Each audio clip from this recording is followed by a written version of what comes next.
You are standing on a limestone cliff, hundreds of feet above a sea so dark it looks like spilled ink. The air up here is heavy, with the scent of wild rosemary, crushed pine needles, and the sharp metallic tang of salt water crashing against the rocks far below. It is well past midnight. The wind, coming off the Tyrrhenian Sea, is cool, but it carries a strange, suffocating warmth from the volcanic earth somewhere in the distance. If you look behind you, the massive, jagged silhouette of a villa cuts into the starlight. It doesn't look like a palace. It looks like a fortress, a prison, a sanctuary, all carved from the living stone of the island of Capri. There are no torches lit near the edge.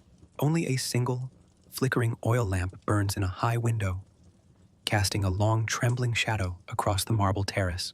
Inside that room sits an old man. He is 68 years old, his skin mapped with deep, bitter lines, his shoulders bent by a weight that no one else on earth can comprehend. He has the absolute power to move armies with a whisper, to end bloodlines with a nod, to watch the known world bow at his feet. Yet he has fled it all. He has hidden himself on this isolated rock because he cannot bear the sight of humanity any longer. You are looking at Tiberius Claudius Nero, the second emperor of Rome, a man who inherited the universe and decided that the only thing he truly wanted was to disappear. The silence here is immense. But if you listen closely, beneath the rhythm of the waves, you can hear the faint, rhythmic scraping of a stylus against a wax tablet. Tiberius is writing. He is not writing laws, or military dispatches, or letters to the Senate in Rome. He is writing his own mind, dissecting his own ghost, trying to understand how a boy who once loved honor became a monster feared by the very empire he protected. The Romans believe he is up here indulging in unimaginable cruelties, that this island is a playground of vice and blood. They whisper about it in the crowded taverns of the Subura. They debate it in the hushed corners of the Forum. They call him a tyrant who turned his back on his duty, but they do not understand the terrifying nature of his isolation. They do not see that his cruelty is not born of a desire for pleasure, but of a profound, devastating exhaustion. He is a man who spent his entire life wearing a mask that suffocated him, and now, in the twilight of his years, he has glued that mask to his face until it has become his true skin. To understand the shadow that hangs over this cliff, you have to feel the absolute emptiness of supreme power. When you can have anything, nothing has value. When everyone who speaks to you is lying, words become a poison. Tiberius learned this slow, agonizing lesson over decades. He did not ask for the empire. He did not scheme for the throne. It was thrust upon him like a heavy, gilded shroud by his stepfather, Augustus, a man who broke Tiberius's heart, dismantled his happiness, and left him to rule a civilization he fundamentally despised. Now, the emperor is a ghost inhabiting a paradise of stone, surrounded by a tiny circle of astrologers, Greek scholars, and tight-lipped guards who know that a single misstep means a silent fall into the abyss below.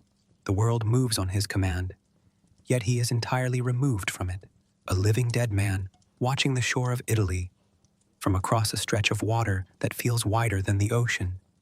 Let your mind drift down from the cliffs, past the sheer drops of white stone, into the dark water that separates Capri from the mainland. In the distance, across the bay, the lights of Neapolis and Sorrentum flicker like dying embers. Rome is out there, days away to the north, a teeming hive of millions, burning through fortunes, plotting betrayals, praying to gods that Tiberius knows are indifferent. The city is a beast that demands a master, but the master has walked away. This is the great paradox of the early Roman Empire. The heart of the world is beating in total darkness, controlled by a man who wishes he had never been born. He is the ultimate paradox. An autocrat who hated autocracy, a soldier who despised the mob, a husband forced to divorce the only woman he ever loved, so he could marry an empire that would eventually swallow his soul. As you stand on this terrace, the air grows colder, the kind of deep, damp cold that settles into the bones when the night is at its deepest. You can feel the tension in the atmosphere, a quiet, vibrating anxiety that infects everyone who breathes the air of Villa Jovis. The guards do not speak. They move like shadows, their sandals making no sound on the mosaic floors. They know that Tiberius's mind is a labyrinth of suspicion. He expects betrayal because he has known nothing else since his youth. He looks at the stars not out of wonder, but out of a desperate desire to know exactly when his misery will end. The astrologer Thrasyllus sits beside him, calculating the movements of Saturn and Mars, translating the cold light of distant planets into prophecies that dictate the fate of millions. In this room, the future of Western civilization is decided not by debates or grand strategies, but by the shifting moods of a lonely, scarred old man who views every human being as a potential assassin. This is not a story of a glorious conqueror or a flamboyant madman like Caligula or Nero. This is something much darker, much more human. It is the story of a psychological collapse on a continental scale.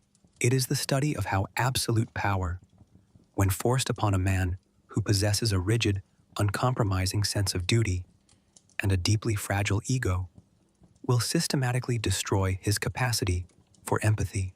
Tiberius wanted to be a good Roman. He wanted to follow the traditions of the Republic, to be a servant of the state. But the state had changed. It had become a monstrous, sycophantic machine that demanded a god, not a man. And Tiberius, with all his flaws, his brooding silences, and his deep-seated insecurities, could never be a god. He could only be a man who wore the purple robes like a straitjacket, growing more bitter with every passing year, until the bitterness turned into a corrosive acid that ate away at everything he held dear.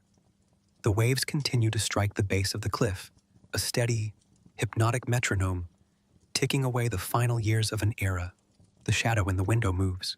Tiberius stands up, his tall, lean frame casting a long reflection across the terrace. He walks to the edge of the room and looks out into the dark sea. His face, if you could see it through the gloom, is a mask of sorrow and disdain. He knows what they say about him in Rome.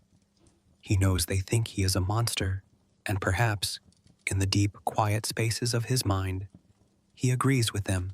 He has become the monster they needed him to be. The dark mirror that reflects the corruption of Rome itself.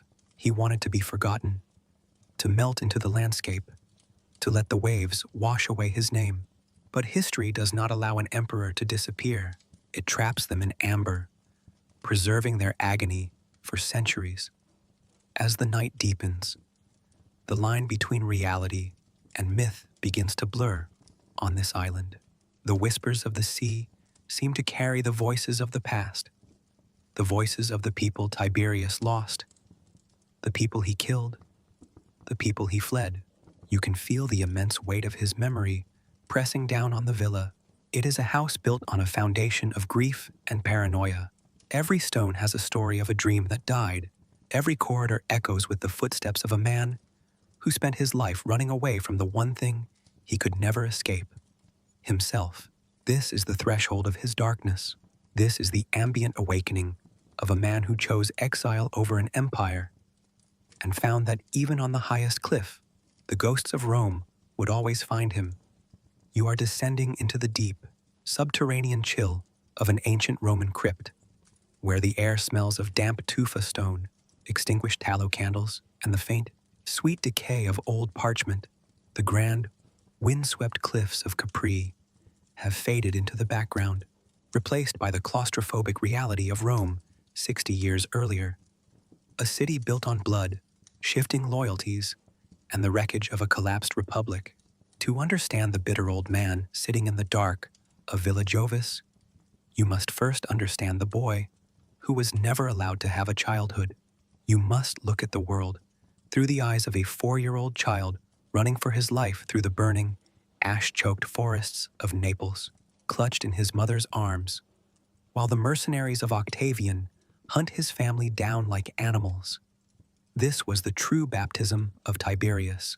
He did not grow up in the gilded peace of the Pax Romana. He was born into the dying gasps of the civil wars, a period where survival was a daily calculation and trust was a fatal flaw. His father, Tiberius Claudius Nero, was an unyielding aristocrat of the old school, a man who stubbornly chose the losing side of history, defending the old republic against the rising tide of autocracy. His mother, Livia Drusilla, was a woman of terrifying intelligence, boundless ambition, and a chillingly pragmatic worldview. When Tiberius was just a toddler, his family was forced into a desperate, panicked flight across Italy, dodging enemy patrols, hiding in caves, and listening to the distant screams of slaughtered political allies. In one horrific moment, as they hid in a darkened thicket, the young Tiberius began to cry, his childish whimpers threatening to give away their position to a nearby search party. His mother covered his mouth with a cold, trembling hand, squeezing so tightly that the boy could barely breathe. That lesson entered his blood before he even knew the meaning of the word politics. Silence is life. Your own voice can destroy you. Then, the world twisted in a way that would permanently fracture the boy's psyche. The civil wars ended, not with the restoration of the Republic, but with the total victory of Octavian, who would soon rename himself Augustus and become the first emperor of Rome. Augustus looked upon Rome and realized that, to secure his new regime, he needed to absorb the ancient, blue-blooded aristocracy into his own family. He looked upon Livia Drusilla and saw exactly what he needed: a woman of peerless lineage and matching intellect. Augustus, using his absolute power, ordered Tiberius's father to divorce Livia. At the time, Livia was not only the mother of the 3-year-old Tiberius, but she was also 6 months pregnant with his younger brother, Drusus. Imagine the psychological violence of that moment. You are a child, and the most powerful man in the world walks into your home, takes your mother away, and forces your father to stand as a guest at the wedding ceremony while another man claims his wife. Tiberius and his infant brother were left in the house of their biological father, raised in an atmosphere of profound, silent grief and aristocratic resentment, while their mother lived in the imperial palace, transforming herself into the most powerful woman in the Mediterranean. When Tiberius was 9, his broken father died, and the boys were moved into the palace of Augustus, the very man who had dismantled their family. Entering the imperial household was not an honor for Tiberius. It was a relocation into an elegant, high-stakes prison. He was not a son to Augustus. He was a pawn, an outsider, a dark-eyed, brooding boy from the Claudian clan who was constantly reminded that he was a guest in the Julian house. Augustus's palace was a labyrinth of smiles, whispers, and hidden daggers. Every courtier, every slave, every tutor was watching the young Tiberius, looking for a sign of weakness, a hint of his father's republican defiance. Tiberius learned to draw inward.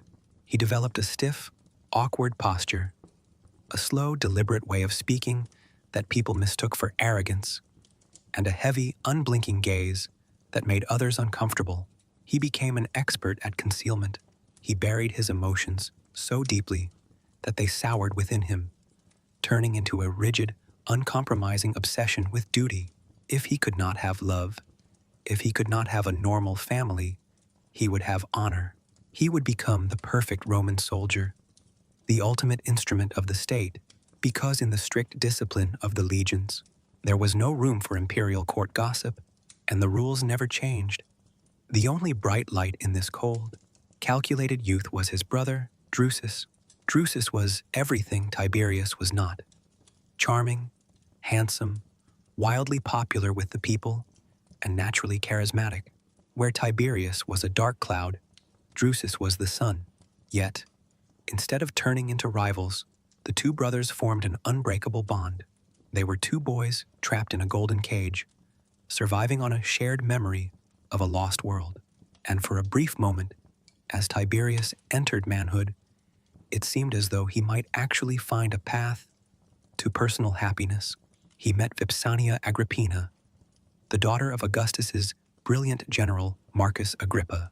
Vipsania was a woman of genuine warmth, completely untainted by the toxic ambitions of the imperial court.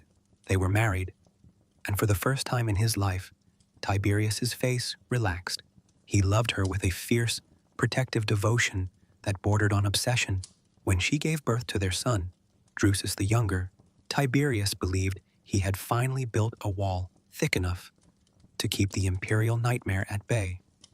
But the palace of Augustus was a machine that consumed human happiness. To lubricate its gears, Augustus's grand dynastic plans began to fall apart. His preferred heirs, his young grandsons Gaius and Lucius, were still too young to rule, and his right-hand man, Agrippa, suddenly died. Augustus looked around his court for a reliable placeholder, a mature general who could hold the empire together and protect the young Julian heirs until they were old enough to take the throne. His eyes fell upon Tiberius. The command from Augustus was cold, precise, and entirely non-negotiable. Tiberius must divorce Vipsania immediately, and he must marry Julia, Augustus's daughter and Agrippa's recent widow. Julia was a woman who lived for the bright lights of Rome, a vibrant, rebellious spirit who despised Tiberius's somber, puritanical nature. Tiberius was shattered.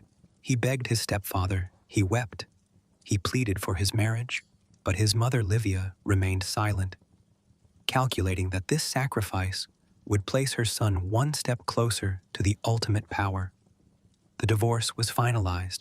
Tiberius was torn from the only source of emotional warmth he had ever known and chained to a woman who openly mocked his seriousness and carried out a series of highly public, scandalous affairs across Rome.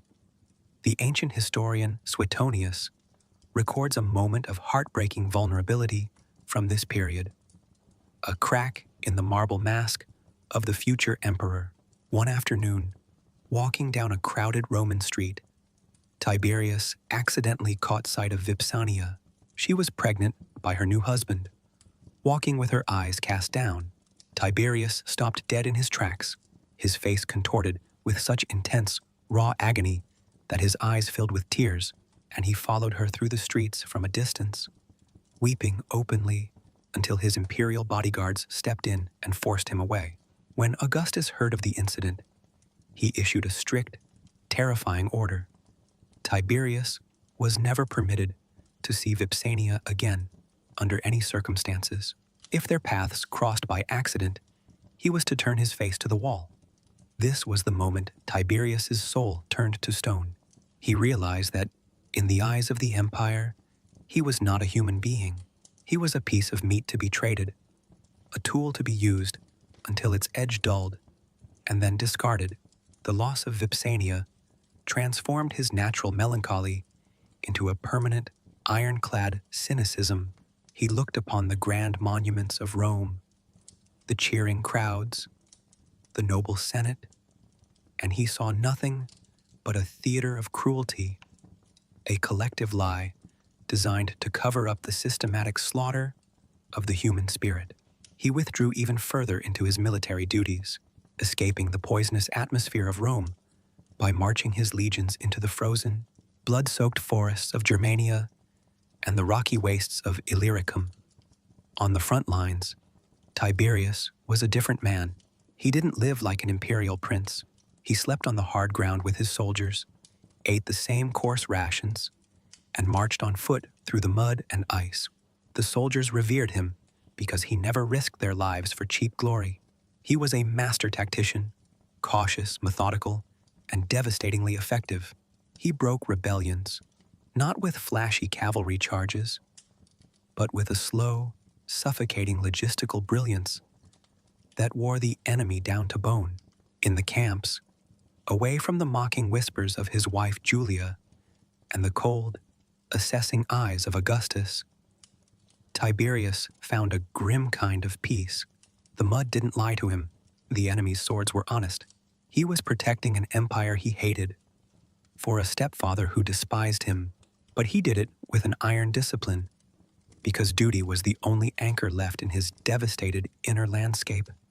Then, tragedy struck again, stripping away the last layer of his emotional defense. His beloved brother, Drusus, was campaigning in Germania when his horse fell, crushing his leg. The wound turned gangrenous.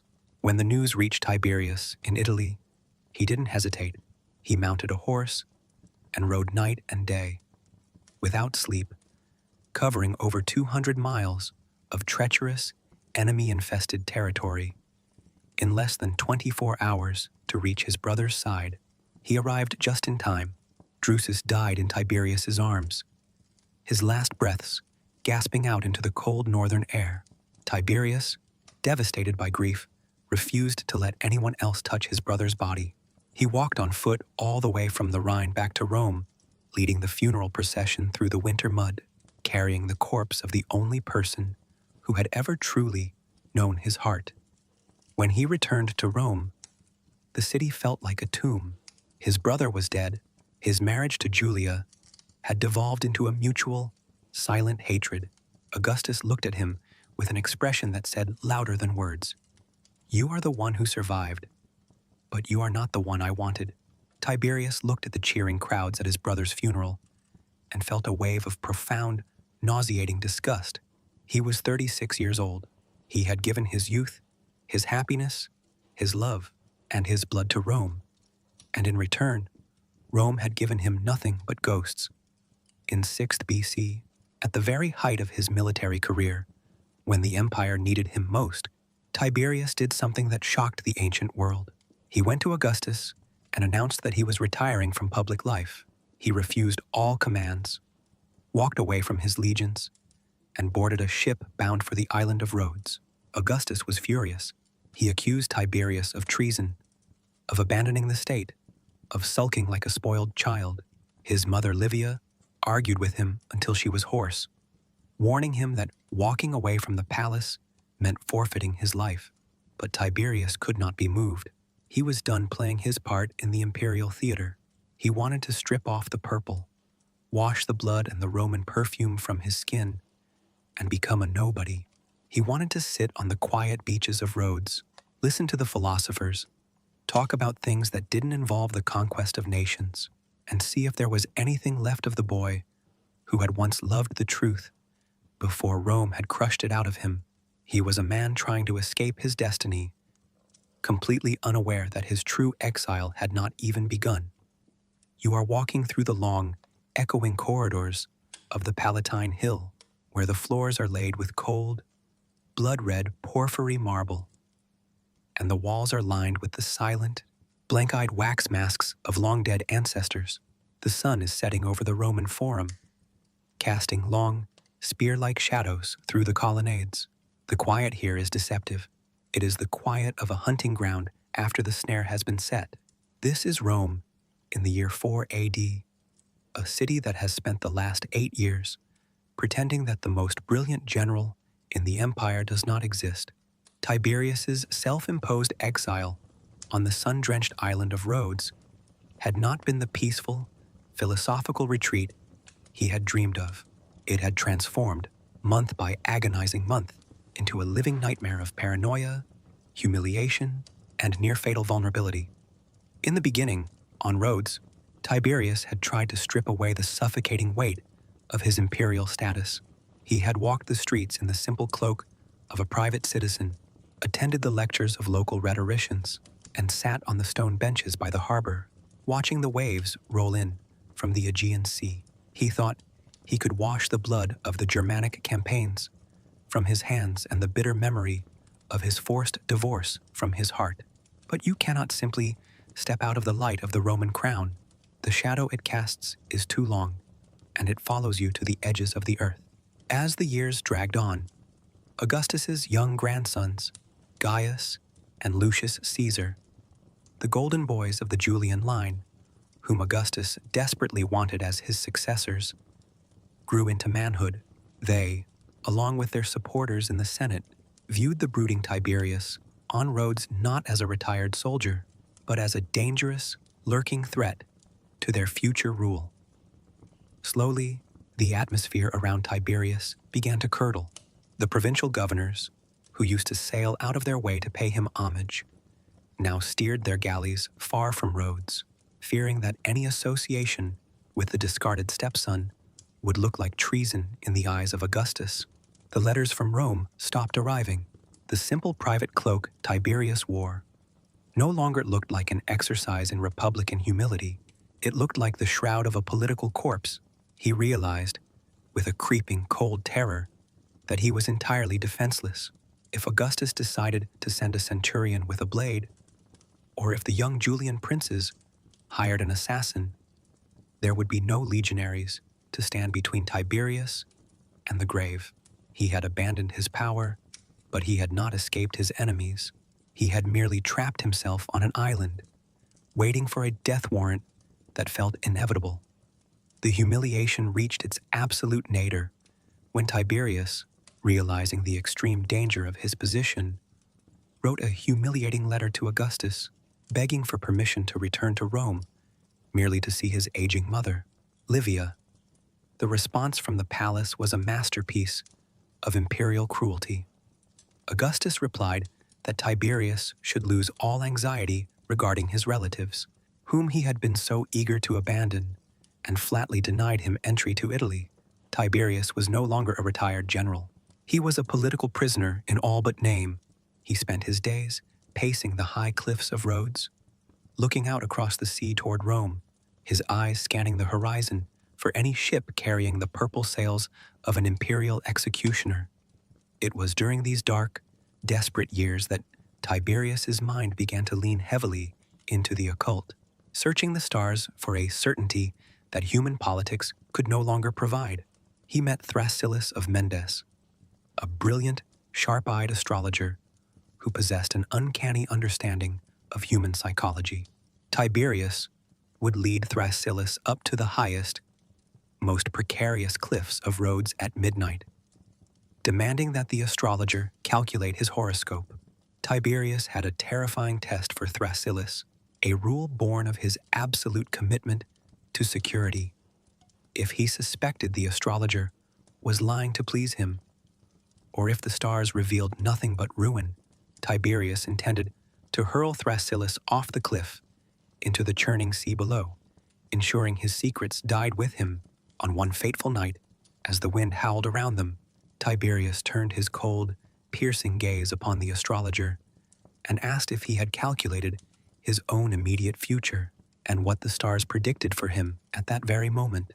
Thrasyllus, looking at the stars and then into the deadly, unblinking eyes of the prince, felt a sudden, icy wave of terror.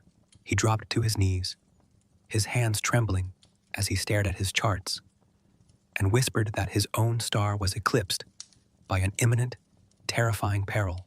Tiberius, impressed by the man's genuine terror and the accuracy of his foresight, embraced Thrasyllus, spared his life, and took him into his inner circle as his closest confidant, a shadow that would remain by his side until the very end. Then, just as Tiberius's psychological collapse seemed complete, the wheel of fortune turned with a violent, bloody suddenness that smelled of Livia's quiet handiwork. In the year 2 AD, Lucius Caesar, the younger imperial heir, fell suddenly ill and died in Massilia. 2 years later, his older brother, Gaius Caesar, was wounded by a rebel's lance in Armenia and succumbed to his injuries on his journey back to Rome. The Julian line was decimated.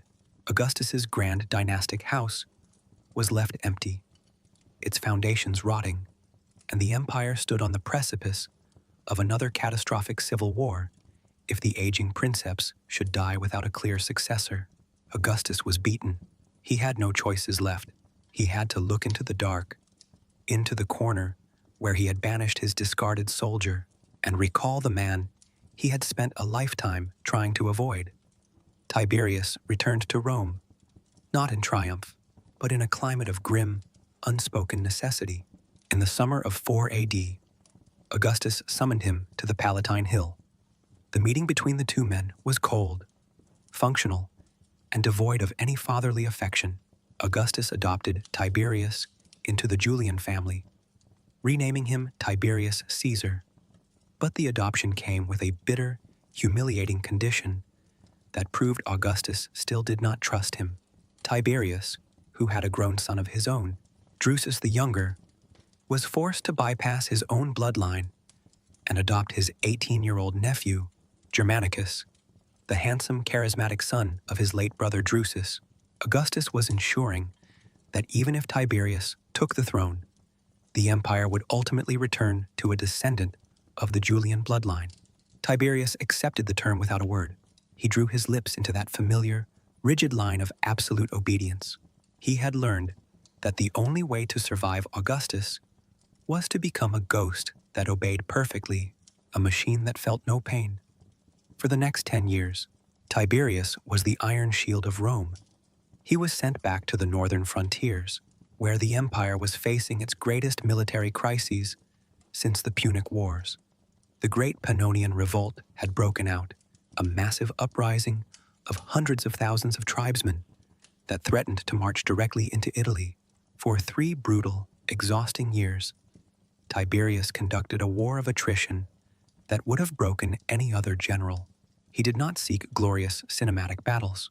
He systematically burned crops, blocked trade routes, and built fortified lines, choking the rebellion to death with a cold, terrifying logistical efficiency. When the news reached Rome in 9 AD that 3 Roman legions under Publius Quinctilius Varus had been utterly slaughtered in the dark canopy of the Teutoburg forest by the Germanic tribes, the city erupted into absolute panic. People wept in the streets, believing the barbarians would soon cross the Alps. Augustus ran through the halls of his palace, tearing his robes and screaming, "Quinctilius Varus, give me back my legions." But while Rome panicked, Tiberius acted. He crossed the Rhine with a freshly raised army, plunging back into the very forests that had swallowed Varus's men. He restored discipline to the terrified legions by sheer force of personality. He didn't allow his officers to sleep in luxurious tents. He forced everyone, including himself, to sit on the bare earth, to eat cold bread, and to watch the tree line with constant, sleepless vigilance. He stabilized the frontier, re-established the authority of Rome, and proved beyond all doubt that he was the only man capable of holding the civilized world together. On August 19th, 14th AD, the long titanic reign of Augustus came to an end in the quiet town of Nola. The old emperor died in the arms of Livia, his final words a cynical nod to the theater he had constructed. "If I have played my part well, clap your hands, and dismiss me from the stage with applause." Tiberius was at his bedside. The transition of power was a moment of immense, suffocating tension. Rome had not known a transition of supreme authority in over 40 years. There was no constitutional handbook for how to hand over an empire. The Republic was dead, but the framework of monarchy was still a shameful secret that no one wanted to speak aloud. Tiberius walked into the Senate chamber a few weeks later, dressed in the dark mourning clothes of a grieving son. The scene that followed was a masterclass in psychological warfare, mutual hypocrisy, and profound political sickness. The senators, terrified of appearing too eager for a master, yet equally terrified of offending the man who controlled all the legions, fell to their knees, weeping, begging Tiberius to accept the station of his father, to assume the absolute care of the state. But Tiberius did not want to play the game. He stood before them, his tall, stiff frame rigid, his face a mask of deep, unreadable distaste. He spoke in long, ambiguous, tortuous sentences that confused the assembly. He told the Senate that he was unequal to the weight of the entire empire, that a city so vast required the collective wisdom of many men, not just one. He suggested that they divide the responsibilities of the state into 3 parts: leaving him with only a fraction of the burden. The senators grew even more frantic. Believing this was a trap designed to test their loyalty, they wept louder, grasping at his knees, imploring him by the gods to save the ship of state from sinking.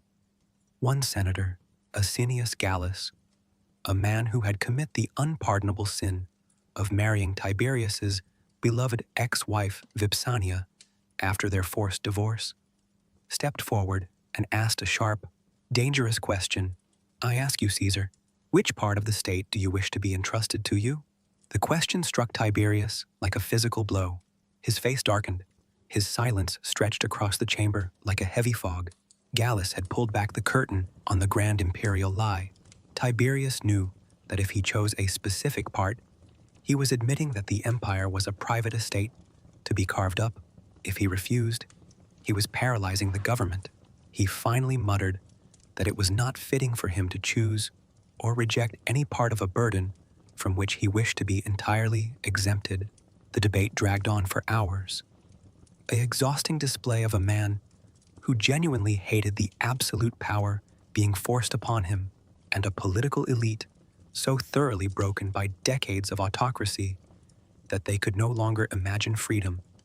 Eventually, thoroughly disgusted by their sycophancy, Tiberius gave way. He did not say, "I accept." Instead, he merely allowed himself to be worn down by their entreaties, complaining bitterly about the miserable, heavy slavery they were forcing upon his shoulders. As he walked out of the Senate chamber that afternoon, the second emperor of Rome, he looked at the assembly of noblemen bowing before him and whispered a line in Greek to his companions, a phrase that revealed the profound, incurable cynicism that would define his entire reign.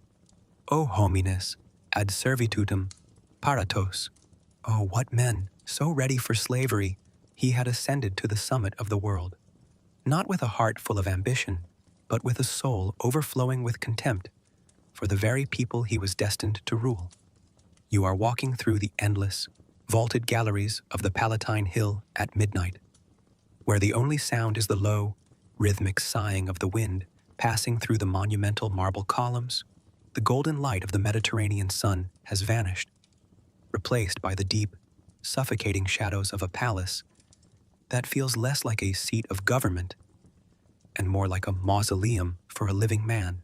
This is Rome, in the middle years of Tiberius's reign, around the year 20 AD, an era where the initial, fragile hope of a collaborative government had dissolved into a cold, dense fog of mutual suspicion, hidden resentments, and an all-consuming loneliness that sat upon the throne like an iron crown. Tiberius had begun his reign with a desperate, almost pathetic attempt to behave like a regular citizen. He refused the grand titles that the Senate tried to heap upon him, flatly rejecting the honorific name of Pater Patriae, father of the country, and forbidding anyone from addressing him as lord or master. If a senator stood up to bow when he entered the chamber, Tiberius would visibly flinch, hurrying forward to raise the man to his feet. He walked the streets of Rome without a massive military escort, stood trial as a simple character witness for his friends in the civil courts, and insisted that the Senate should debate every law, every tax, and every provincial dispute without his interference. He wanted to be a princeps in the truest, most republican sense of the word, a first among equals, a servant of the state, who merely held the keys to the legions until the old traditions of Rome could find their feet again. But you cannot put a wolf back into a cage once it has tasted blood, and you cannot pretend a monarchy is a republic when everyone in the room knows that a single word from your mouth can end their entire family line. The senators did not want equality, they wanted survival. Decades of Augustus's absolute rule had broken their spirit, stripping away the fierce, independent courage of their republican ancestors. When Tiberius left them to debate, they did not offer honest, constructive policy. They spent hours crafting elaborate, sycophantic praise for the emperor, trying to guess what he wanted to hear before he even knew it himself. This total absence of intellectual honesty drove Tiberius into a frenzy of quiet rage. He was a man of cold, pedantic logic, raised on the strict principles of Stoicism and the ancient, unbending morality of the old Roman elite.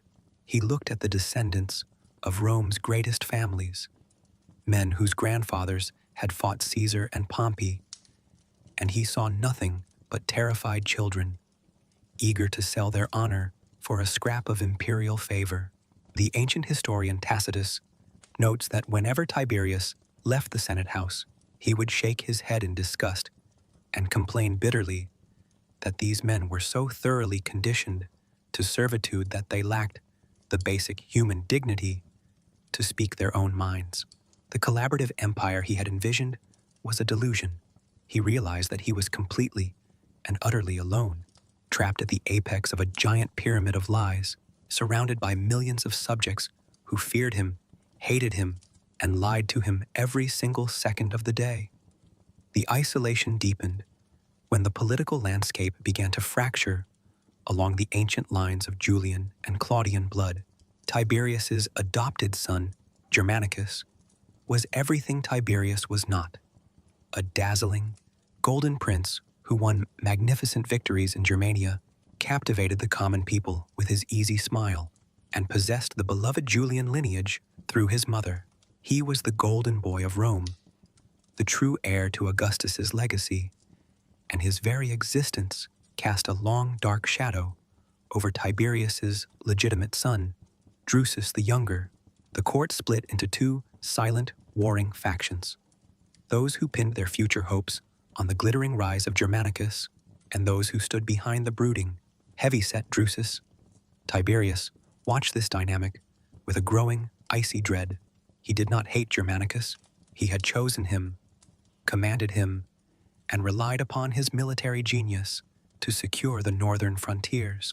But he knew the terrifying history of Rome. He knew that a popular general with a massive army behind him was a loaded weapon aimed directly at the heart of the princeps, whether that general intended it or not. The tension broke in 19 AD when Germanicus, while on a diplomatic mission to the eastern provinces, fell mysteriously ill in Antioch and died amid horrifying rumors of poison and dark witchcraft. His wife, Agrippina the Elder, a woman of fierce, uncompromising pride and Augustus's direct granddaughter, returned to Rome carrying her husband's ashes in a golden urn, her eyes burning with an unshakable conviction that Tiberius and his agents had orchestrated the murder of her husband. The funeral of Germanicus was a moment of profound psychological trauma for Tiberius. The city erupted into an unprecedented outpouring of public grief. The people wept in the streets, lit torches along the Appian Way, and openly lamented that the light of Rome had been extinguished, leaving them in the hands of a dark, cold tyrant. Tiberius and his mother Livia did not attend the public ceremonies, a decision that the public interpreted as a clear sign of guilt. In reality, Tiberius could not bring himself to participate in a theater of mourning that he knew was being weaponized against him. He released a brief, characteristically stiff proclamation to the citizens, uttering words that were meant to be comforting, but sounded like a slap in the face. "Princes are mortal, the republic is eternal. Return to your pleasures, and let your grief find its end." Rome never forgave him for those words. They took his emotional awkwardness for cruelty, his privacy for malice, and his exhaustion for guilt. With Germanicus gone, the imperial palace did not become a haven of peace. It became an even deadlier arena. Agrippina the Elder transformed her household into a fortress of political resistance, gathering a powerful faction of senators around her young sons, determined to protect their claim to the throne against Tiberius's own son Drusus. Tiberius found himself caught in a tightening vice between his fiercely ambitious mother Livia, who still treated him like an ungrateful child who owed her his crown, and the aggressive, public hostility of Agrippina's circle. The palace was no longer a home, it was a nest of vipers, where every cup of wine had to be tested for poison, every slave had to be watched for bribery, and every family dinner was a battlefield of forced smiles and cold, cutting remarks. It was during this period of absolute psychological vulnerability that Tiberius made the most catastrophic mistake of his entire life. He opened his door to a man named Lucius Aelius Sejanus. Sejanus was the prefect of the Praetorian Guard, the elite military unit tasked with protecting the emperor's life. Unlike the ancient, haughty aristocrats of the Senate, Sejanus came from the modest equestrian order. He was a man of tireless work ethic, silent efficiency, and an unparalleled ability to anticipate Tiberius's every need. Where others offered flowery, suspicious praise, Sejanus offered cold, hard numbers, military precision, and absolute loyalty. He became the emperor's partner in labor, the one man Tiberius felt he could trust, because Sejanus's entire status depended solely on the emperor's survival.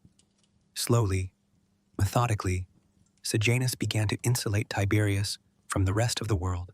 He convinced the emperor to concentrate all the Praetorian cohorts into a single massive barracks just outside the walls of Rome, effectively placing an iron fist around the throat of the city. He filtered the information that reached the emperor's desk, ensuring that every report from the Senate painted a picture of rising treason, plots, and instability. Sejanus played upon Tiberius's deepest, most formative trauma, his fear of betrayal, his memory of his father's flight, his terror of a knife in the dark. He made Tiberius believe that Rome was a city of killers, and that Sejanus was the only shield standing between him and the grave. The true, horrifying depth of Sejanus's ambition was hidden behind a mask of perfect, deferential service. Sejanus did not just want to protect the emperor, he wanted to destroy the imperial family from within and claim the world for himself. His first target was Drusus the Younger, Tiberius's only biological son. Drusus was a man of volatile temper, but he possessed a sharp intelligence and saw through Sejanus's sycophancy. In one heated argument within the palace walls, Drusus became so enraged by Sejanus's insolence that he raised his hand and struck the Praetorian prefect across the face. Drawing blood, Sejanus did not strike back. He bowed, wiped the blood from his cheek, and retired to the shadows to plot a devastating revenge. He systematically seduced Drusus's wife, Livilla, drawing her into a passionate, clandestine affair, and convincing her that if they rid themselves of her husband, they could rule Rome together. In 23 AD, Drusus began to waste away, suffering from a slow, mysterious illness that the physicians could neither diagnose nor cure. He died in agony. Tiberius was broken. He had lost his brother, his stepson, and now his only biological child. He sat in the Senate chamber while his son's body was being prepared for the pyre, his face rigid, refusing to let a single tear show before the politicians who watched him with secret, mocking satisfaction.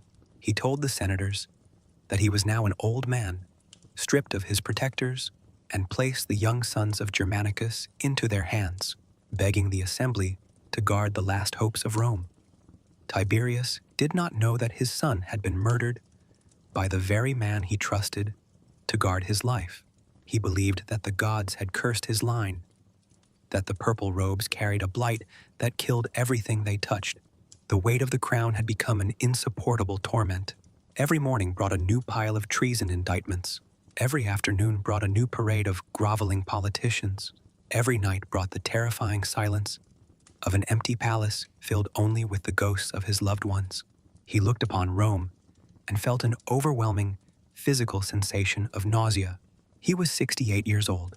He had spent his life fulfilling a duty he never wanted, and it had cost him his youth, his wife Vipsania, his brother Drusus, and his son.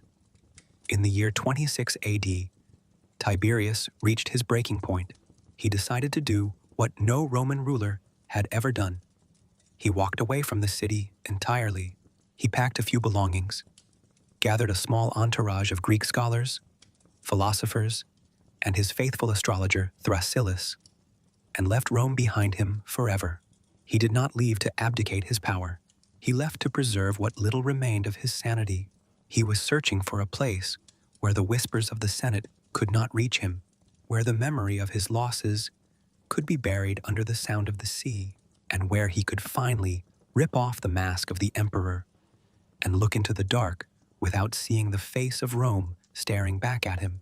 He turned his eyes toward the isolated, rocky island of Capri, completely unaware that by fleeing the shadows of the city, he was about to plunge into a darkness that would echo through history for eternity.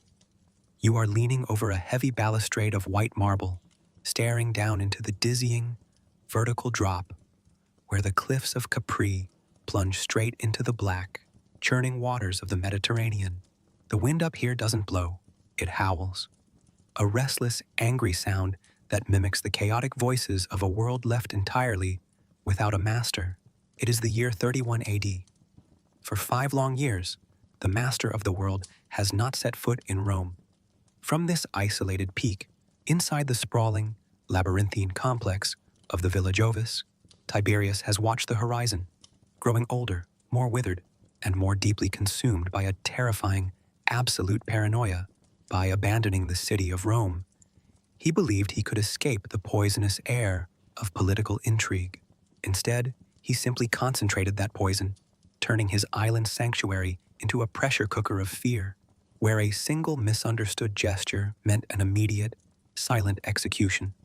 While Tiberius sat on his rock, staring at the stars and listening to the cold comfort of Thrasyllus' calculations, he had effectively handed the keys of the civilized world to one man, Lucius Aelius Sejanus.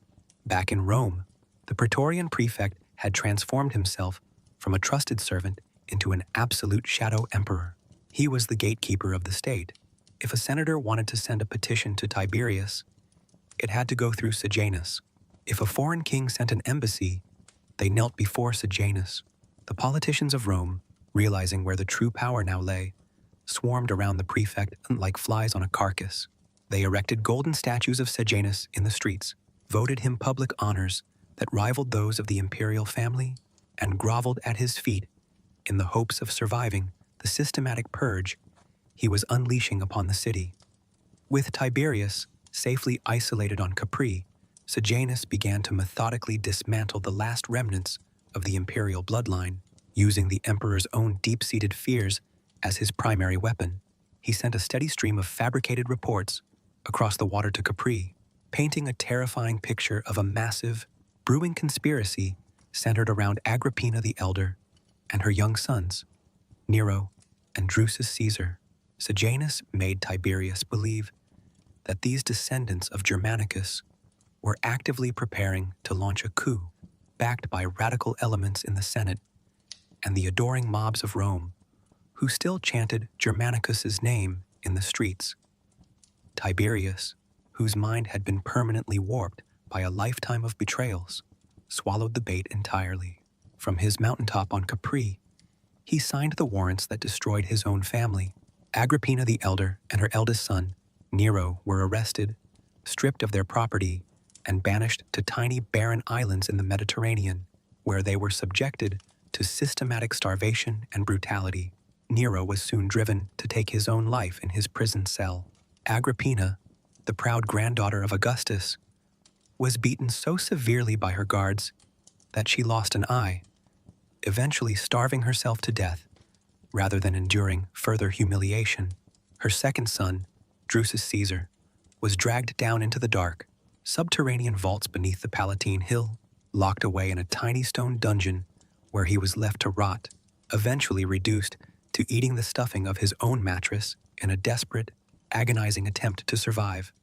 Tiberius believed he was securing his throne, but in reality, he was cutting away his own branches, leaving himself entirely dependent on the trunk of Sejanus' protection. Sejanus was now on the absolute precipice of supreme power. He had rid himself of Tiberius's biological son, his adopted son, and two of his oldest grandsons. Only one viable male heir of the Julian line remained, Gaius Caesar, the youngest son of Germanicus, a strange, intense 19-year-old boy whom the soldiers affectionately called Caligula, meaning little boots. Sejanus knew that if he could eliminate this last boy and force Tiberius to adopt him as his successor, the Roman world would belong to the house of Sejanus. In the year 31 AD, Sejanus achieved the absolute pinnacle of his official career. Tiberius named him his co-consul for the year, an extraordinary honor that placed the prefect on an equal constitutional footing with the emperor himself. Sejanus felt invincible. He began to finalize his darkest plot, a coordinated assassination of Tiberius on Capri, followed by a swift military coup in Rome to secure the purple. He had the Praetorian Guard under his absolute command. He had the Senate in his pocket, and he had the aging emperor completely blinded by years of calculated isolation. But Sejanus had underestimated the quiet, terrifying survival instincts of the women who inhabited the upper echelons of Roman power.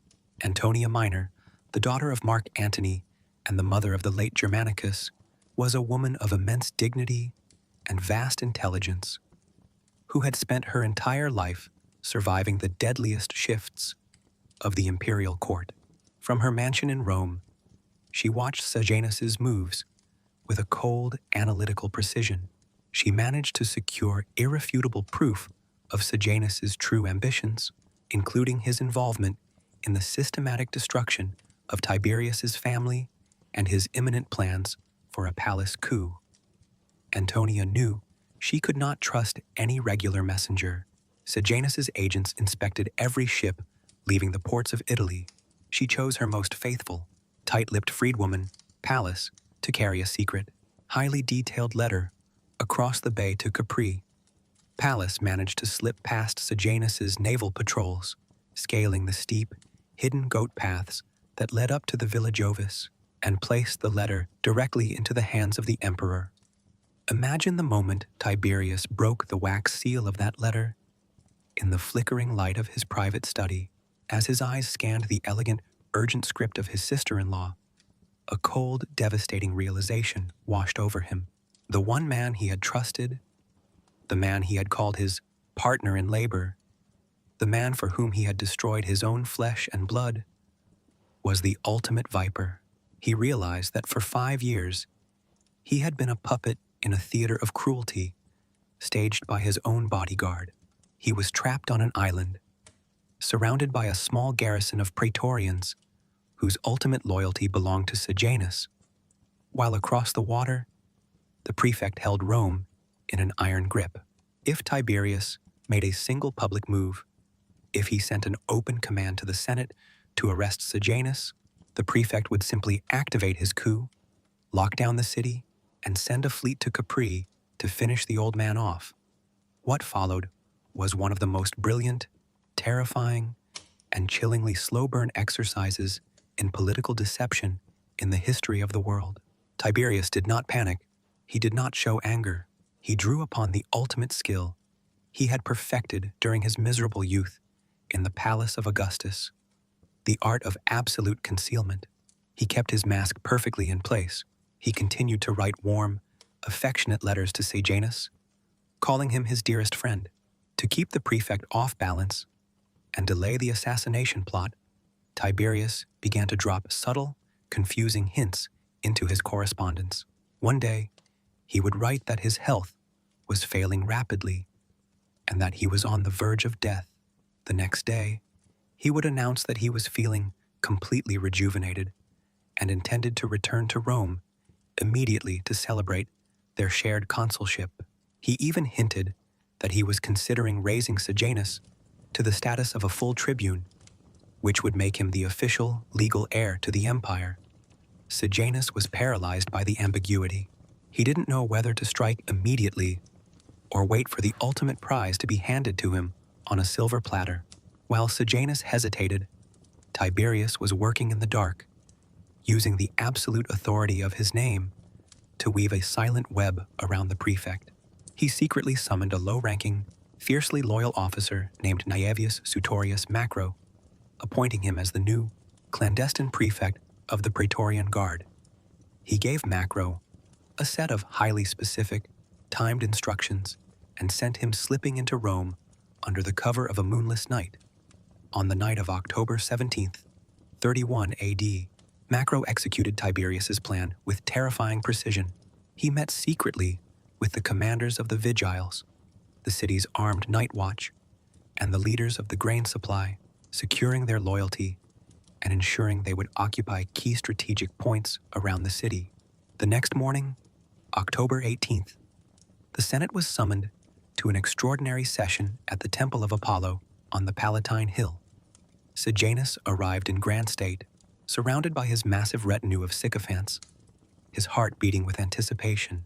He had been told by Macro that a magnificent, comprehensive letter from Tiberius had just arrived from Capri, and that it contained the emperor's final decision to grant him the tribunician power, the ultimate step to the throne. Sejanus walked into the temple, with his head held high. Taking his seat of honor at the front of the chamber, Macro slipped out of the temple, met with the Praetorian guards who stood watch outside, and ordered them back to their barracks, replacing them entirely with the armed men of the night watch, who owed their allegiance directly to the state. Macro then handed Tiberius's letter to the presiding consul and immediately rode hard for the Praetorian camp to secure the loyalty of the main body of troops before the news broke. Inside the temple, the consul began to read Tiberius's letter aloud to the assembled senators. The document was a masterpiece of psychological torture. It was an immensely long, winding, repetitive letter, written in Tiberius's trademark complex, ambiguous style. It began with a long discussion of provincial affairs, went on to complain about the weather on Capri, and dropped casual remarks about the state of the treasury. Sejanus sat on his ivory chair, shifting uncomfortably, waiting through the endless prose for the grand announcement of his elevation. But as the reading dragged on, the tone of the letter began to subtly shift. Tiberius suddenly introduced a brief, cold complaint about Sejanus's handling of a minor administrative matter. The senators sitting near Sejanus looked at each other, their smiles turning slightly rigid, and a few of them quietly shifted their seats away from the prefect, leaving a small empty space around his chair. The letter returned to mundane matters for a few paragraphs, relaxing the tension before dropping another, sharper criticism, accusing Sejanus of isolating the emperor from his old friends. More senators stood up, moving toward the back of the room, their faces pale with a sudden, icy understanding. By the time the reader reached the final paragraphs, the mask was completely ripped off. The letter culminated in a sudden, devastating thunderclap of absolute imperial authority. Tiberius openly denounced Sejanus as a traitor, stripped him of all his offices, and commanded the consuls to arrest him and his immediate allies on the spot. The temple erupted into absolute deafening chaos. The very men who had kissed Sejanus's sandals an hour earlier now screamed insults at him, shaking their fists in his face. Sejanus sat paralyzed, his mind utterly broken by the suddenness of his ruin. He did not even have the presence of mind to draw a blade or attempt an escape. The consuls dragged him from his chair, threw him into iron chains, and led him out of the temple through the crowded streets of Rome. The common people, realizing that the terrifying shadow of the prefect had been broken, erupted into a frenzy of primitive rage. They tore down his golden statues, smashing them with sledgehammers, and hunted down his supporters through the alleyways. That very evening, without a trial, Sejanus was strangled to death by the executioner in the depths of the Mamertine prison. His corpse was hurled down the Gemonian stairs, where for 3 days, the mob systematically mutilated his body, tearing it limb from limb until there was nothing left to throw into the Tiber River. The purge that followed was a biblical flood of blood and terror. Tiberius, sitting on his cliff on Capri, completely unburdened by any remaining sense of human mercy, ordered the systematic execution of every single person who had ever been associated with Sejanus's regime. Men, women, and children were dragged from their homes and slaughtered in the streets. Sejanus's young children, an innocent boy, and a terrified young girl who didn't even understand what politics meant, were taken to the execution block. The ancient sources record that because Roman law strictly forbade the execution of a virgin, the executioner was forced to rape the young girl on the stone floor of the prison before strangling her and throwing her body onto the stairs. When the news of his children's fate reached Sejanus's estranged wife Apicata, she sat in her empty house, consumed by a mad, burning desire for a final, devastating act of vengeance. Before she took her own life, she penned a highly detailed, explosive letter to Tiberius, revealing a secret that had been buried for 8 years. She proved through diaries and intercepted letters that his beloved son, Drusus the Younger, had not died of a natural illness, but had been systematically poisoned by Sejanus and his own wife, Livilla. When that letter arrived on Capri, the final, fragile pillars of Tiberius's sanity collapsed into absolute ruin. He realized that the tragedy that had broken his heart, the loss that had driven him to abandon Rome and flee into exile, was a lie. He had allowed his son's murderers to sit at his right hand while he slaughtered the rest of his family. The revelation turned his mind into a scorched earth wasteland. He locked himself in the darkest rooms of the Villa Jovis, refusing to see anyone, refusing to eat, his mind spinning through an endless, agonizing loop of grief and rage. The executions in Rome did not stop. They accelerated into an absolute frenzy of madness. Tiberius no longer cared about justice or stability or the preservation of the state. He wanted the world to burn with him. He signed death warrants by the dozens every single day, turning the entire Roman elite into a line of cattle waiting for the slaughter. The Senate House became a place of absolute terror, where every meeting began with the reading of a new list of names sent from Capri, and every senator looked at his neighbor, wondering if they would survive until sunset.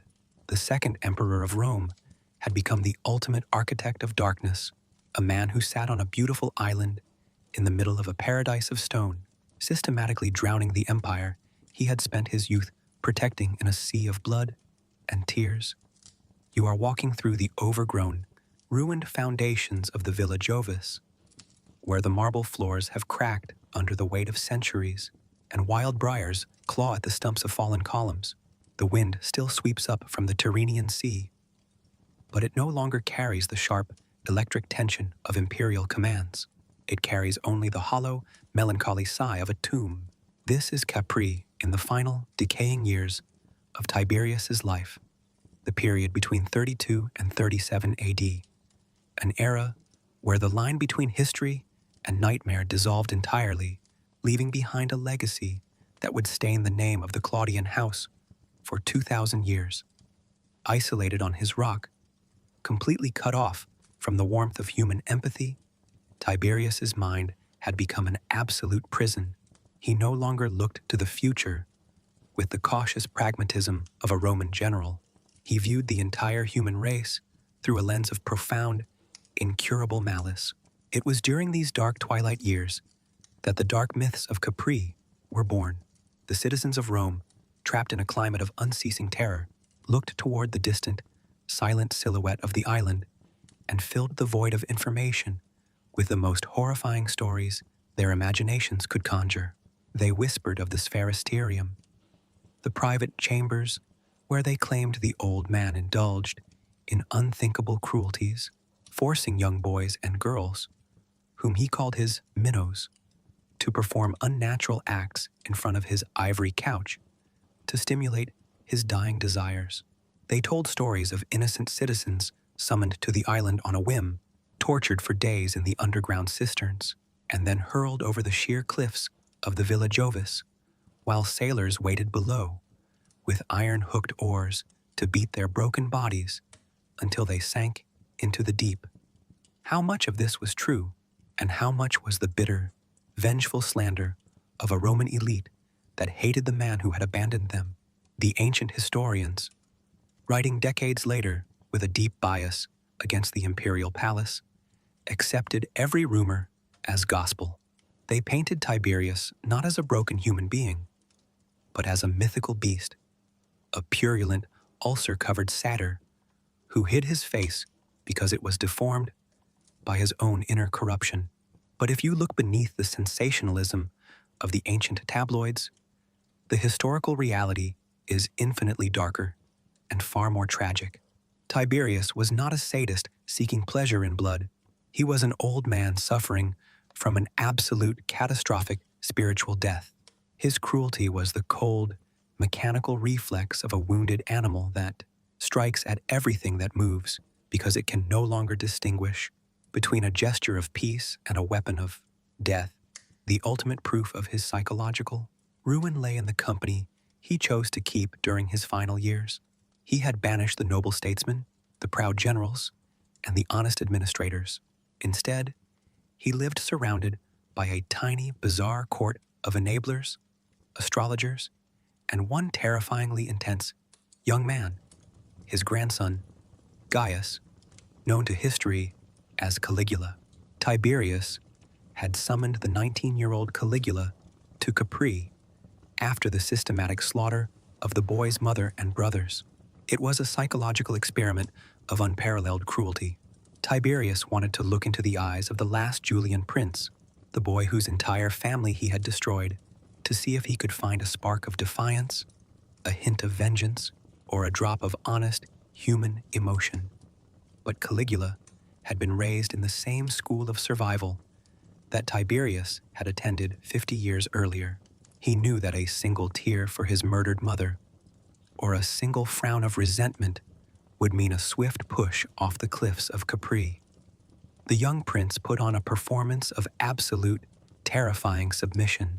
He shaved his beard on the day Tiberius commanded it. He wore the clothes Tiberius chose for him, and he smiled with genuine, radiant joy whenever the old man spoke of his affection for him. He watched the daily executions of his family's former friends with an unblinking, cheerful indifference, spending his evenings indulging in the darkest pleasures of the island court. The ancient courtier Passienus Crispus famously summarized Caligula's survival strategy with a line that captured the absolute sickness of the palace. There was never a better slave, and never a worse master. Tiberius was not deceived by the boy's smiles. He saw right through the mask. But instead of destroying Caligula, he found a grim, apocalyptic satisfaction in his presence. He recognized that Caligula's soul had been thoroughly broken and remolded by the imperial machine, turning him into something profoundly volatile and dangerous. Tiberius would watch the young prince drink and carouse, shaking his head with a cynical, slow smile, and whisper to his companions, "Gaius lives only for his own destruction and that of all mankind. I am nursing a viper in the bosom of Rome." In another moment of terrifying foresight, looking upon the young prince during a state dinner, Tiberius broke his silence to utter a prophecy that would come to define the next decade of Roman history. "You will slay this man," he said, pointing a withered finger at his other young grandson, Tiberius Gemellus, "and another will slay you." He knew exactly what he was leaving behind. He knew that by naming Caligula as his co-heir alongside the young, helpless Gemellus, he was signing the death warrant of his own bloodline and unleashing an absolute monster upon the empire.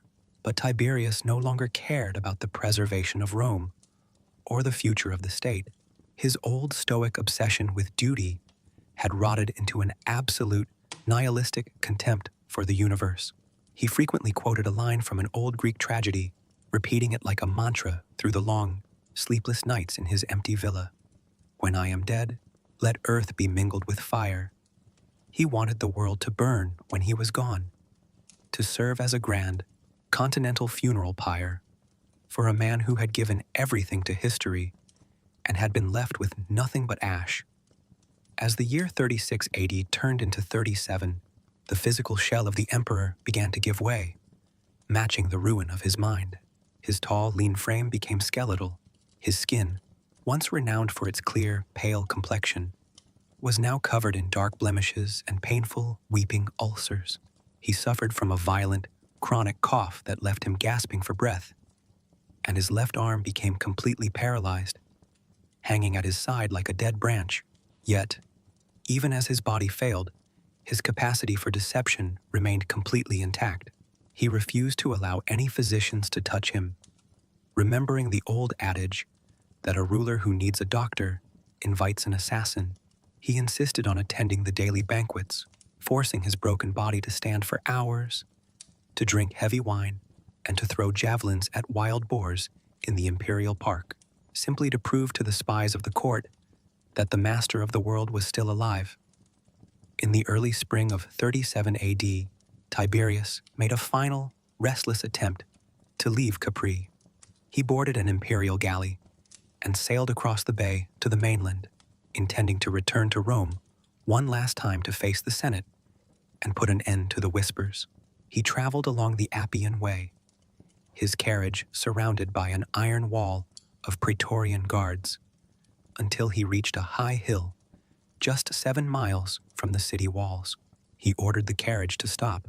He stepped out onto the grass and looked down upon the vast, sprawling metropolis of Rome, the monuments of Augustus, the crowded tenements of the Subura, the great stone curia, where he had been forced into his miserable slavery. As he stood there, a strange, dark omen occurred.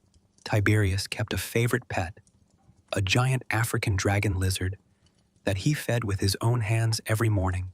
When he called for the creature's travel case, he found that the lizard had been completely devoured by a swarm of common ants, its bones picked clean in the dark. Thrasyllus looked at the skeletal remains and whispered a chilling warning to the emperor. "Beware the power of the mob." Tiberius looked back down at Rome, his face contorting with a sudden, overwhelming wave of his old, deep-seated nausea. He realized he could not enter that city. He could not look at those smiling, lying faces again. He turned his back on Rome for the last time, climbed back into his carriage, and ordered his driver to turn around and race back toward the safety of the sea. He never made it back to Capri. By the time his entourage reached the imperial villa at Misenum, a magnificent palace that had once belonged to the great general Lucullus, the journey had completely spent his remaining strength. On March 16th, 37 AD, Tiberius collapsed into a deep, icy stupor in his private bedchamber. His breathing grew shallow. His pulse fluttered like a trapped bird, and his extremities turned completely blue.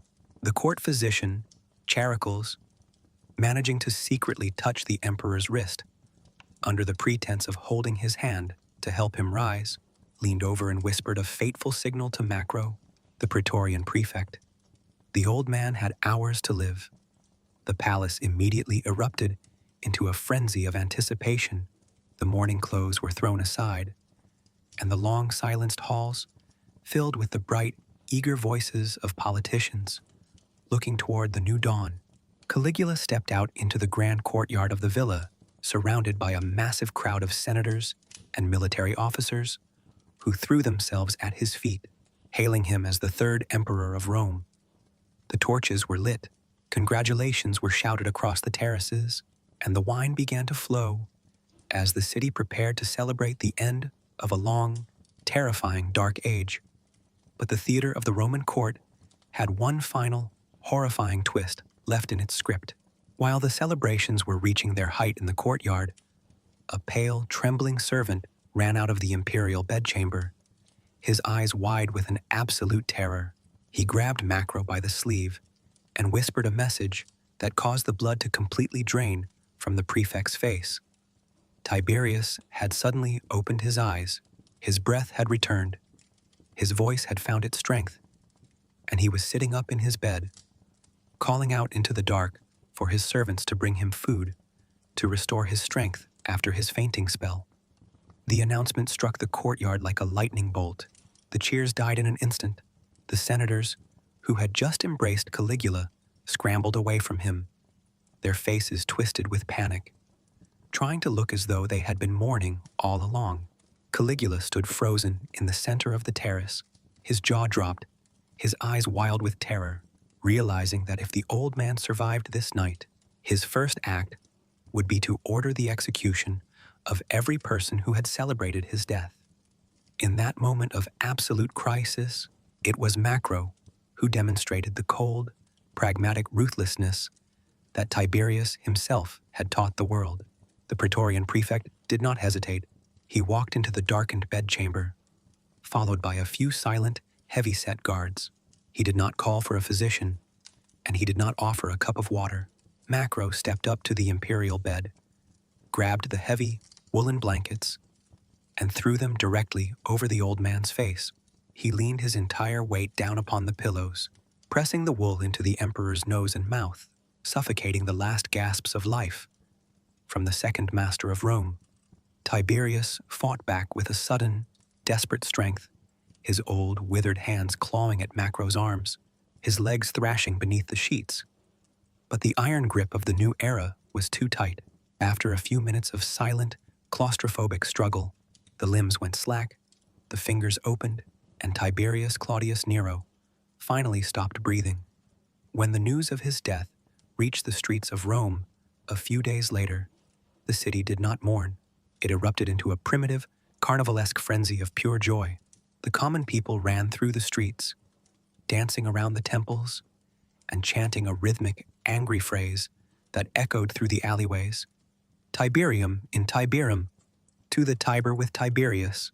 They wanted to drag his corpse from his funeral couch, hurl it down the Gemonian stairs where his victims had lain, and dump his remains into the muddy river like a common criminal. They hated him for the terror, they hated him for the isolation, and they hated him because he had refused to give them the grand, bloody spectacles they craved. The Senate, moving with a more calculated malice, flatly refused to grant him the divine honors that had been given to Augustus. They declared him a mortal who had failed his duty, denying his memory the temples and the sacrifices that would have secured his place among the gods. Tiberius was cremated in a hurried, modest ceremony in the field of Mars, his ashes placed in the mausoleum of Augustus, without a single public eulogy from the men who had spent 23 years bowing before his chair. He had spent the last decade of his life wishing for nothing but to be forgotten, to let his name wash away into the dark waters of Capri. And in their rage, the people of Rome tried to grant him his wish, completely unaware that by burying his memory in a shroud of absolute darkness, they were ensuring that the shadow of the emperor, who wanted to be forgotten, would stretch across the canvas of human history forever. You are resting your weight against the smooth, cold volcanic stone of a secluded sea cave at the very base of the Capri cliffs, where the tide slips in and out with a soft, rhythmic hiss that sounds like the breathing of the earth itself. The long, bloody saga of Rome, the roaring crowds of the Forum, the suffocating hypocrisy of the Senate, the agonizing betrayal of Sejanus, and the terrifying, manic smile of Caligula, has faded into the mist across the bay. Up above, the magnificent, terrifying silhouette of the Villa Jovis sits silent under the vast dome of the midnight sky. The oil lamps have been blown out. The guards have marched away to protect a new master.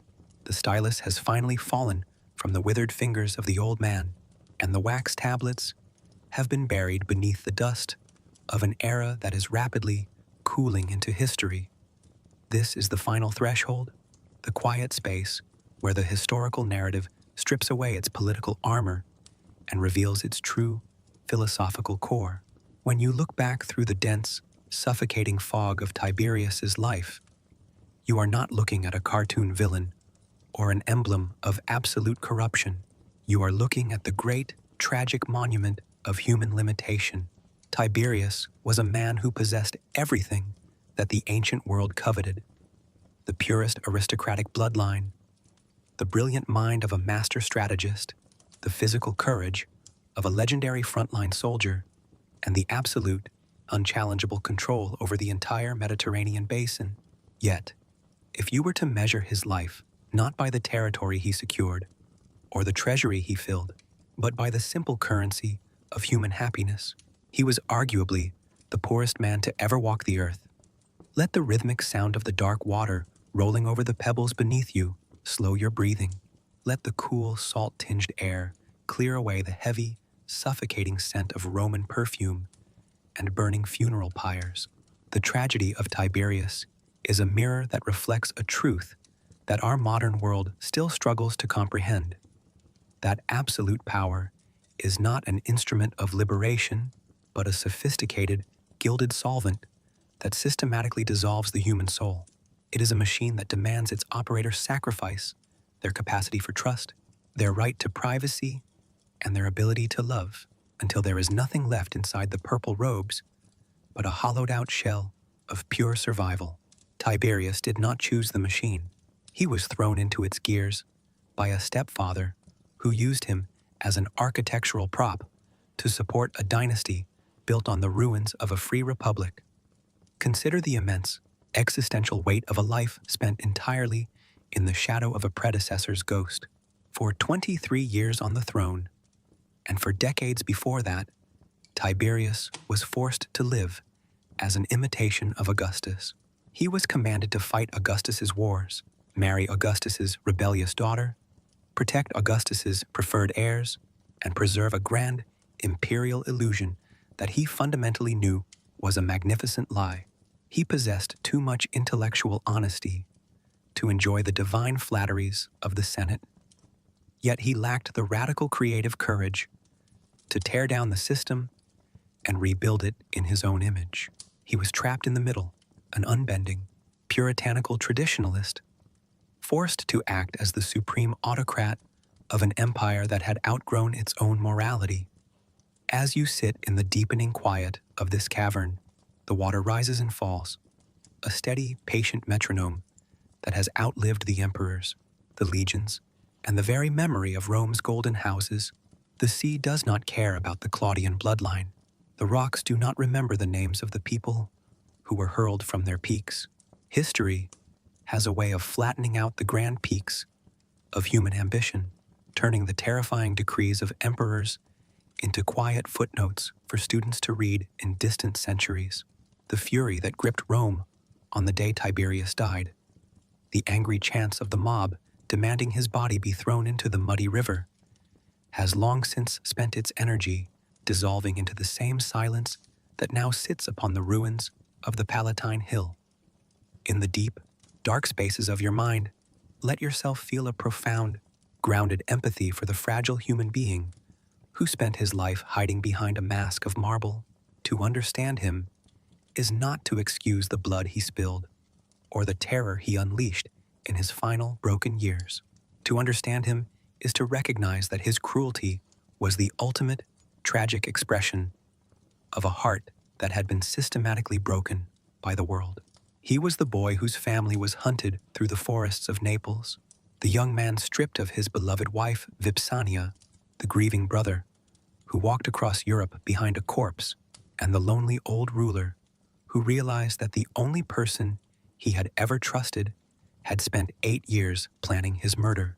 His life was a slow, agonizing descent into a psychological fortress where the doors were locked from the inside and the keys had been thrown into the abyss. To gaze upon the ghost of Tiberius is to look into a mirror of absolute isolation. Think of the silence that must have filled his nights here on Capri. When the wind died down and the sea grew calm, he was left with nothing but the echo of his own thoughts.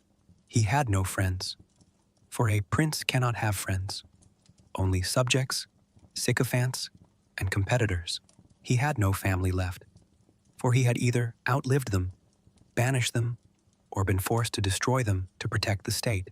Every relationship he had ever formed had been poisoned by the toxic atmosphere of the Palatine Hill. The people who approached him did so with masks of their own, hiding their true intentions behind rehearsed smiles and practiced gestures of devotion. In such an environment, the human mind naturally curdles. Paranoia becomes the only logical survival mechanism.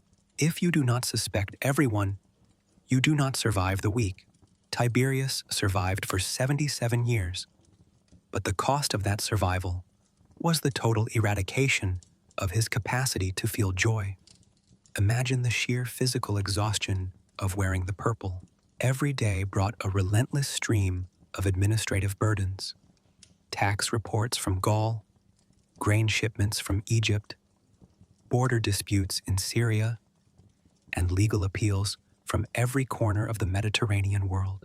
Tiberius handled these duties with a meticulous, agonizing devotion to detail. He did not delegate his responsibilities to a court of favorites. He read every document himself, balanced the imperial budget with a tight-fisted precision, and ensured that the provinces were protected from the greed of corrupt governors.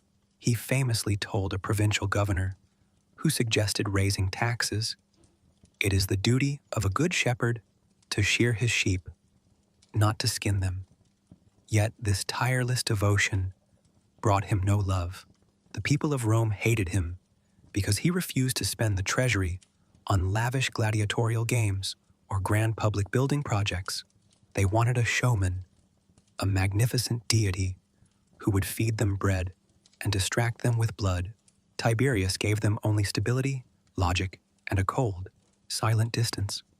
Let your mind wander back to that final scene in the villa at Misenum, where the heavy woolen blankets were held over his face by the hands of his own guards. In those final, suffocating moments, as the air left his lungs and the darkness closed in, what do you think Tiberius felt?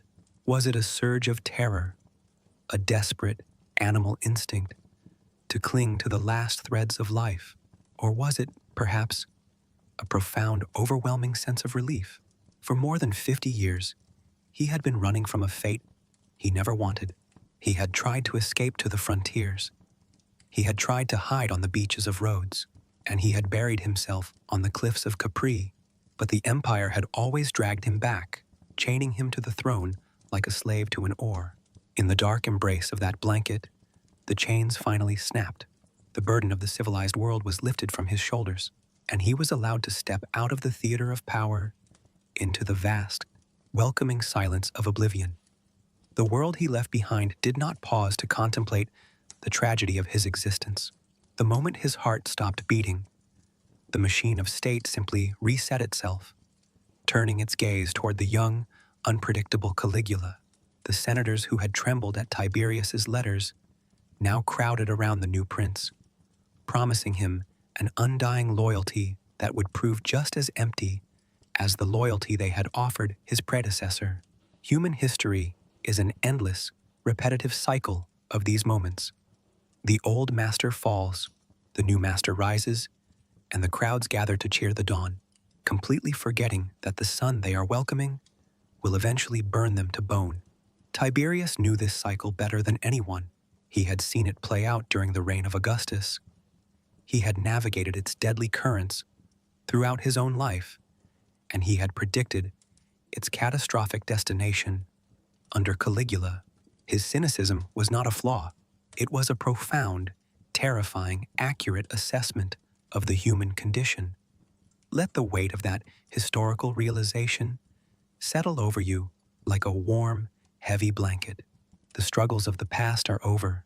The political storms that shook the early empire have cleared away, leaving behind only the peaceful, sun-bleached ruins that dot the Mediterranean landscape today. The villas of Capri are now nothing more than foundations of gray stone, visited by tourists who take photographs of the view without ever feeling the suffocating anxiety that once lived within these walls.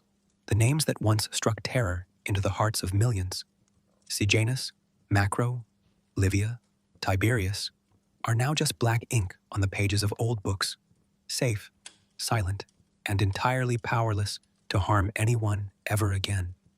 Look out across the dark stretch of water toward the horizon.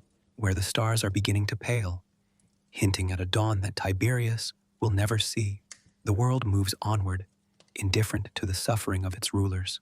Caligula will have his brief, incandescent moment of madness before the knives find him in the palace corridors.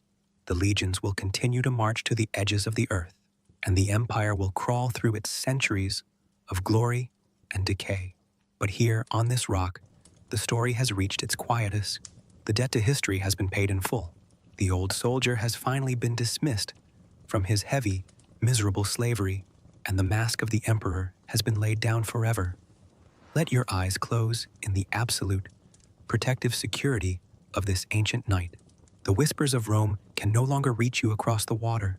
The anxiety of the court, the danger of the knife, and the heavy, crushing obligation of duty have all evaporated into the dark air of the Tyrrhenian Sea. You are safe, entirely removed from the theater of power, wrapped in the deep, unyielding peace of a landscape that forgets everything in time. Let the slow, hypnotic rhythm of the waves wash away the last remnants of the imperial nightmare, guiding your mind into a soft, dreamless drift down into the quietest depths of an absolute, uninterrupted slumber. The silence here is total now.